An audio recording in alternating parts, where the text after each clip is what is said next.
Hey, it's Karen from Now Media. And this is Devlin from Metro Liquor, and welcome to Liquor Logic episode 4.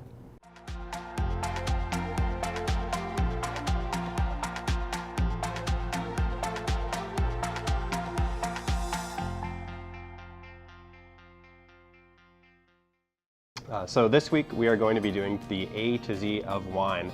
I'm sure we've all been in the situation when you're wine tasting, you show up at a winery, your friends start spouting off all these words you've never heard of before, like this wine smells like a freshly opened tin of tennis balls. And you're thinking, what did you smoke before we showed up here? Like, I have no idea what you're talking about. So we're gonna go through some words today that will hopefully help you out. All right, so we're starting with the letter A. I've heard the word acidity being tossed around at some of the wineries I've been to. What does it mean? Acidity is really important to wine. Lots of winemakers will seek out acidity, but too much can give it a tart taste. So finding a nice balance with acidity is important. Okay, and another one with A, astringent. Okay. Astringent is, if you can imagine putting a penny in your mouth and sucking on it, and how that would feel. That's what astringency is. So it's kind of that mouth puckering, sucks all the moisture out of your mouth. And that's something that you want to have? That is something you don't want. Right, letter B. We're going to start with breathing. What does it mean when you want your wine to breathe? Basically, when you're letting your wine breathe, it's like a quick way to impart age onto the wine. When you think about a wine stored in a cellar, there's a little bit of oxygen getting in contact with the wine over time, and that's allowing it to age. When you want a wine to open up or breathe, you will often decant it into a nice decanter and allow that wine to open up and really become its true self. Okay. Now, I was at a winery and I heard the word Beaujolais, and I got confused with bougie. What is this word? Beaujolais can be a little bougie. It's a wine region in France. They're well known for every year they release their kind of fresh young wines on a very specific day, and everybody kind of freaks out to source them out. So that's one of the cool things about Beaujolais. Okay. And lastly, for B, body. Body essentially just describes the body of the wine, so how it feels, its roundness, its fullness, and its strength or subtlety. Okay. Letter C, cava. What is cava? So cava is, you've obviously heard of champagne, you've heard of Prosecco. Cava is the Spanish equivalent. So it's from a particular region in Spain, and it's their take on sparkling wine or bubbles. And champagne is kind of our next word here. That essentially, a lot of people throw out champagne just meaning sparkling wine in general, but really that's an incorrect designation. Champagne's a particular region in France. So just like this one here, your wine's gonna say champagne on it. That's from that specific region. Often means it's a bit more expensive, but super tasty. And just like this one says cava from Spain. Cool. And what does it mean when someone says, oh, this wine is corked, I don't want to drink it anymore? Essentially that wine's got off due to the wine being in contact with the cork, and sometimes that can cause some nasty flavors. So essentially, you know when you're at a restaurant and the server comes and pours that little first taster, sniffer of wine, what you're doing there is essentially trying to tell if it's corked. So a good indicator is if it smells or tastes like wet cardboard. Okay. Letter D. So what does it mean when a wine is described as dry? Dry, okay. Dry is essentially referring to its sweetness level. Obviously, if something's really sweet, that's the top end of the spectrum. Dry is the bottom, so it essentially almost tastes dry when you taste it. It's usually a pretty sought after thing in wine. A lot of people prefer their wines to be a bit drier, but there's a few other little designations in between that we'll get to. Letter E. So what does it mean when someone says that they're looking for or they taste kind of an earthy flavor? Well, earthy is exactly what you think it is. It means it's imparting a taste of soil, basically. So whatever kind of soil that wine is growing in, sometimes that can impart maybe like a flinty or a mineral-y kind of aspect, which is a wine tasting mineral is another word that we could use. But earthy is generally referring to a nice, like, dark, deep soil kind of flavor. And the word elegant, is that how you describe what the wine bottle looks like, or is it actually a taste that you taste? In this sense, it's a taste, but it obviously could describe the look of a wine as well. It's generally kind of a word that we would like to avoid in terms of elegant, but it generally means a nice, well-balanced wine with subtle complexity. F. So When you describe wine as being fruit forward, what does that mean? Fruit forward, so kind of moving on from dry. Fruit forward is describing that fruitiness on the palate. It can be kind of a cheeky way to say it's a little bit sweeter. We like to definitely use that in the store a little bit to not say sweet because that tends to scare people. But there's nothing wrong with a fruit forward wine. Some really incredible Pinot Noirs can be nice and fruit forward, imparting a really tasty fruit flavor. Another F word that's pretty fun, frizzante. Oh my gosh, frizzante. Okay, so frizzante is an Italian word, which means that the wine's got a little bit of a bubble or a little bit of a sparkle to it. Not quite to the level of a sparkling wine, but just that little bit of effervescence in the bottle. Letter G. So when you describe wine as being green, I'm guessing it's not in color. No, not in color. Green in a wine term would mean that the wine's maybe a little bit young. The grapes haven't ripened fully yet. They can have a little bit of like a green kind of vegetal sort of taste to them. Okay. Letter H, herbaceous. Herbaceous is similar. Herbaceous is something that you're more looking for in a wine. Green is kind of a bad thing. You would want the grapes to ripen a little bit more. Herbaceous is a sought-after trait in some wines. Like some Sauvignon Blancs can be herbaceous, and that just means it's got a little bit of that vegetal kind of flavor to it. Another H word that's not as positive, harsh. Harsh would mean just overly acidic. Letter I, so really popular here in the Okanagan, is ice wine. Of course, yeah, so ice wine, obviously made here in the Okanagan. A few other places in the world they can make it, but it really needs to have really deeply cold temperatures in the winter. They're essentially picking the grapes once it's below a certain temperature that really holds a lot of the sugar in the grape, and it makes that nice sweet dessert wine. This year we almost missed out on a harvest, but luckily for the wine at least, maybe not for us living here in the Okanagan, temperatures were able to get low enough just to make it an ice wine this year. Letter J, Jura. Jura, okay, so this is two things. Actually three things. It's the name of my best friend's dog, but it's also a wine region in France and also a Scotch producer in Scotland. Letter K, cabinet.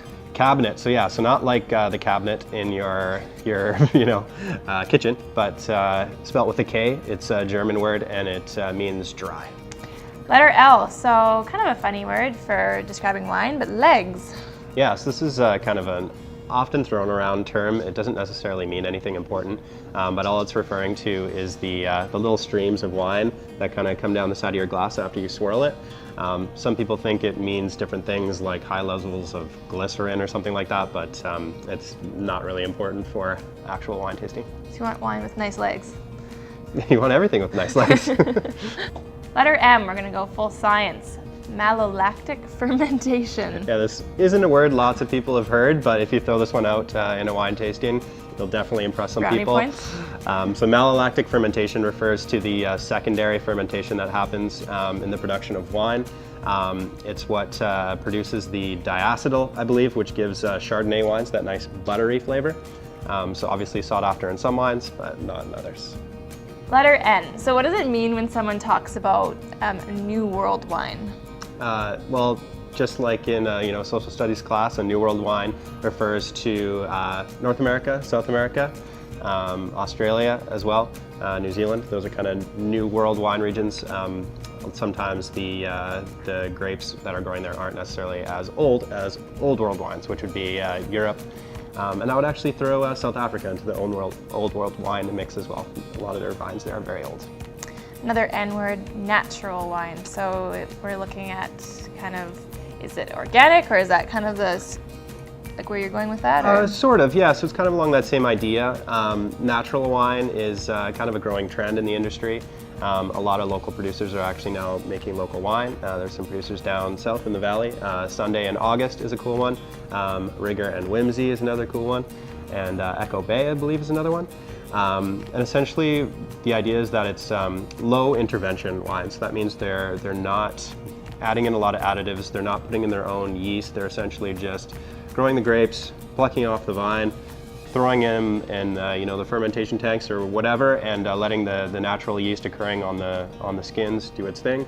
And the idea is that you're kind of imparting like the true nature of that area and those grapes and that soil into the finished product of the wine. So it's a pretty cool thing. Cool. And the last N word sounds like a spell from Harry Potter, Nebuchadnezzar. Yeah, so this isn't the story from the Bible or the ship from the Matrix that Neo flies around in. This refers to a 15-liter bottle of wine. They're pretty cool if you can ever get your hands on one. It's pretty fun. Letter O. So we talked about dry wine. What does off dry wine mean? Off dry essentially means just slightly off dry, so kind of the same as that term fruit forward. It's just slightly off of that designation as being dry. There's a little hint of sweetness there. And then we talked about corked. Is that different than the word oaked? Yes, completely different. So oaked is something that certain winemakers are seeking out. Usually means they're aging their wine in oak barrels and imparting that kind of nice woody, deep oak flavor to the wine. Yeah. Cool. And last O word is oxidized. Oxidized, this is a bad one. So this is when your wine has had too much contact with oxygen and it goes off, essentially, kind of like when your apple turns brown. This is the same sort of thing. Letter P, Pinot. Pinot, so this refers to, well, it's the root word, I guess, of a lot of different grape varieties. You've got Pinot Gris, Pinot Blanc, Pinot Grigio, Pinot Noir, Pinot Meunier, I believe is how you say it. So that's what this is referring to. It's just the root word for a type of variety of grape. Okay. Pet Nat. Pet Nat is kind of a trendy wine word. It's short for Pétillant Naturel, I believe. It's a French word, and it refers to kind of an old style natural wine making technique for making sparkling wine, where the fermentation actually takes place in the bottle. Okay, and last P word is port. Yes, port, commonly from Portugal and Porto, where it gets its name from. And essentially what it means, it's a fortified wine where they actually add a little bit of a neutral grape spirit into the wine and make a nice full-bodied port. Something to have kind of after dinner dessert Yeah, wine? exactly. Letter Q. So what does it mean when you're talking about keeping quality control on the wine? Well, I had to stretch a little bit for this one, but it was the only word I can think of. Quality control essentially just means, obviously, the winemakers, they're usually doing some sort of scientific experiments isn't the right word, but testing on their wines to ensure that they meet certain guidelines. Things like you don't want outside yeasts to be getting into your wine and affecting it in the wrong way, and different things like that. Letter R. So when you talk about residual sugar, is that something that you want in your wine, or is it something that some people don't like? It can be. It's all dependent on the varietal. So some wines, like a nice Riesling, you would like to have a high level of residual sugar left over. One interesting thing is a really nice, what I find at least, my kind of preferred Riesling is going to have a high level of residual sugar, but it's also going to have a high level of acidity. That's going to help it balance out, cut through the sugar a little bit, make a nice, really balanced Riesling. You can seek out something like the Synchromesh Rieslings from the Naramata bench. They are outstanding and fit that category.